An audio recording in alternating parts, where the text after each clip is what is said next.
قرآن پاک کے اندر آپ اس کے درمیان میں پہنچیں گے تو ایک لفظ پر آپ کی نظر پڑے گی، اس کو ہر جگہ پر تھوڑا بڑا کر کے لکھا جاتا ہے، وَلْيَتَلَطَّفْ۔ اس کو بڑا کیوں لکھا جاتا ہے؟ علماء کہتے ہیں کہ یہ پورے قرآن کا گویا نچوڑ ہے اور اس کا مطلب ہے نرمی۔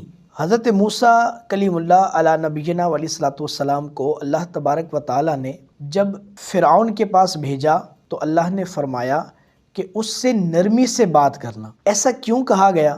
ایسا متکبر جو دنیا میں خدائی کا دعویٰ کرنے والا، اپنے آپ کو لوگوں سے سجدہ کروانے والا، اس کے لیے بھی فرمایا گیا کہ نرمی سے بات کی جائے۔ گویا نرمی سے ہر مسئلے کا حل نکالا جا سکتا ہے۔ آپ کسی بھی جگہ پر ہوں، کسی بھی سیٹ پر ہوں، کہیں پر بھی ہوں، نرمی کے ساتھ، عاجزی کے ساتھ اگر آپ بات کریں گے، اگر آپ کسی کو نرمی سے سمجھائیں گے، اس پر انشاءاللہ وہ بات ضرور اثر کرے گی۔